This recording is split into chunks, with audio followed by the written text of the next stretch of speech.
Hello, good evening, ladies and gentlemen. Hello, my name is Laura Williamson. I'm the Executive Director for Muncie Civic Theater, and on behalf of the theater and everyone who's a part of this place, welcome on this most timely and important evening in the life of our community. There's a lot going on tonight, and I am going to take just 1 second to welcome you and to introduce the face of facing racism. Without this gentleman tonight, none of this and the many layers that went into creating this event would be possible. With great pleasure that I introduce Jay Zimmerman.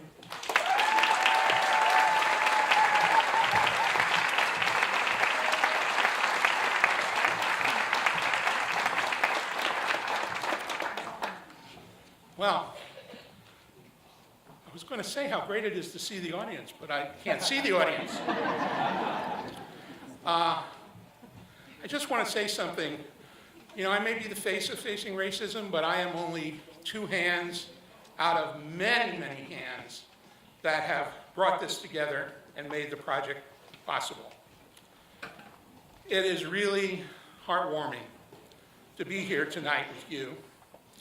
So many familiar faces, people I recognize, others who have taken time to help celebrate this project coming to fruition tonight. It is especially wonderful to see us together tonight as a community for this event, made even more significant in light of the events this week nationally, around the country, and here at home.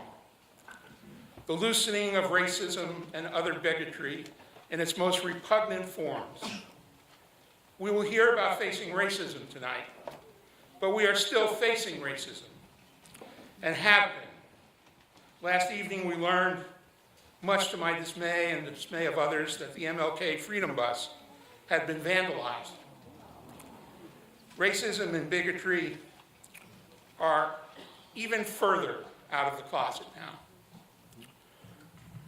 I am buoyed by our community here tonight, by those who have fought the struggle and continued to stand strong, devoted, and committed to the triumph of human dignity and human rights.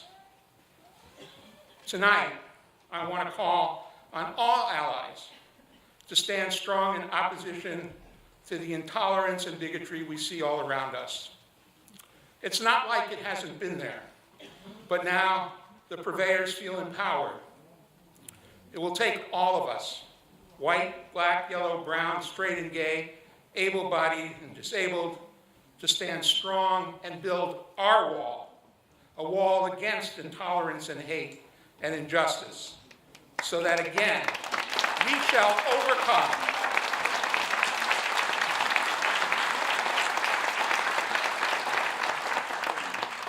The stories you will hear tonight are filled with pain and struggle, but also with hope and love and triumph. Our storytellers have been brave and open and continue to overcome. We thank them from the bottom of our hearts and hope to do them justice tonight. And we commit to them and to others to walk with them and continue the struggle to overcome. This will be, I hope, a touching and a moving evening. It is our hope that these stories affect lives, open minds, produce constructive dialogue, educate and inform, and ultimately lead to change. Stories are powerful. They can change lives by bringing home the personal experiences of people's neighbors, people in our community, who we may see and pass by daily, but do so unaware. The exposure to these personal stories has been deeply moving for all of us working on the project who have read them. We hope they do the same for you. Through understanding that we truly are our brothers and sisters keepers, we can move forward to create significant change in our community. It can be a long journey, but there is no hiding now for anyone. Racism is naked on the table for all to see, and we must step up, especially those of us who can choose or have chosen to stay safe in our privilege. This affects us all. We must step up, step out, and be heard. And then we shall overcome. Thank you.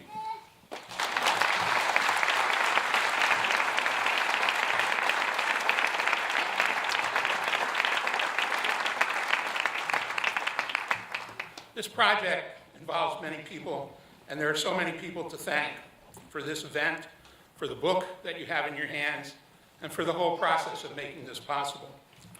There's no way that I could thank everybody tonight. I've already mentioned our storytellers. There are also the many writers who gave of themselves. The steering committee for the project was wonderful. They gave their insight, ideas, reflections, suggestions, and just plain hard work. They are the other hands that made this all possible. I'd like them to stand and be recognized. If you can see them. Can you see them?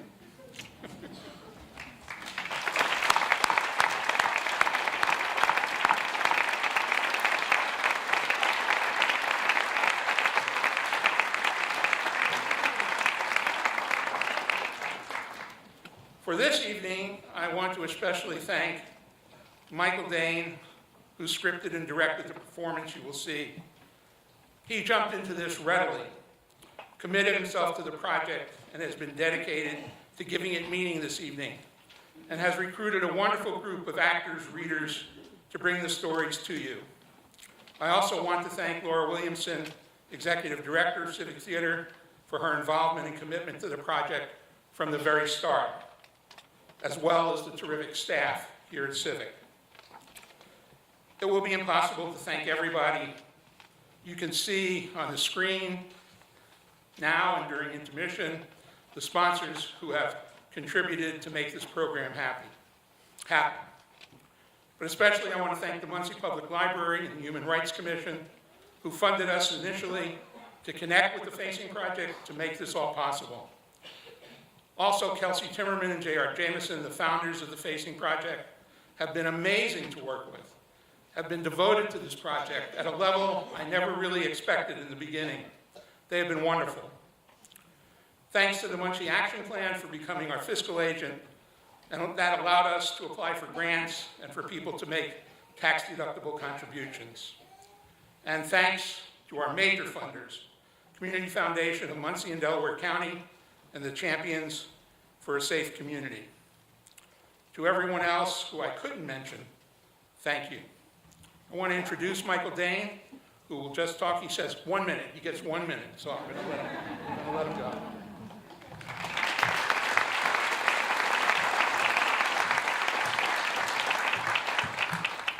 My mother didn't raise no fool. I know you're not here to hear me talk. You're here to hear them read. We just wanted to bring up really quickly that in past Facing projects on other topics, we've generally chosen 10 to 15 stories in which we've read most of the story. For this particular topic, because it seems so important to the times, to our community, we decided we wanted to hear all 39 of the voices that were in this book.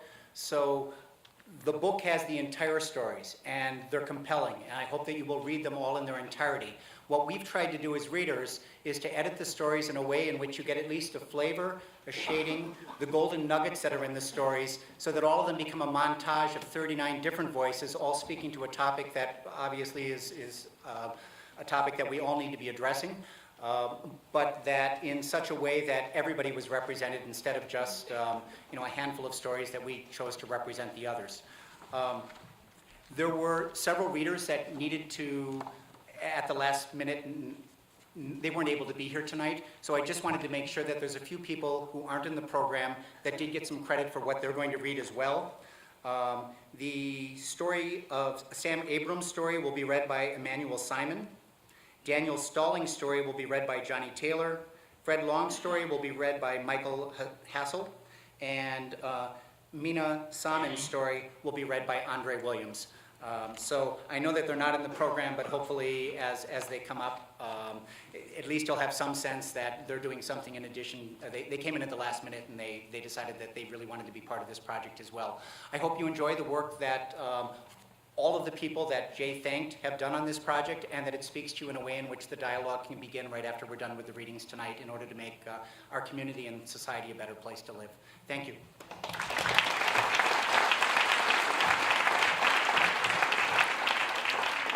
So to start the evening, I want to introduce Destiny Roberts, who will sing "A Change Is Gonna Come."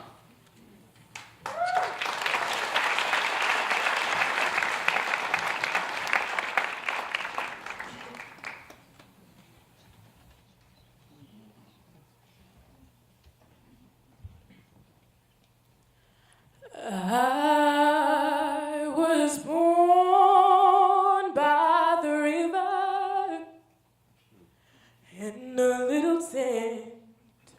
Oh, and just like the river, I've been running ever since.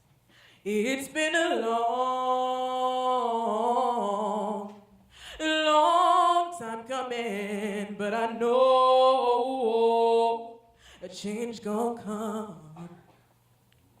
Oh, yes, it will. It's been too hard living, but I'm afraid to die. 'Cause I don't know what's up there beyond the sky. It's been a long, long time coming, but I know a change gon' come. Oh, yes, it will. I go to the movies and I'll go downtown. Somebody keeps telling me don't hang around. It's been a long, long time coming, but I know a change gon' come. Oh, yes, it will. Then I'll go to my brother and I say, brother, help me please.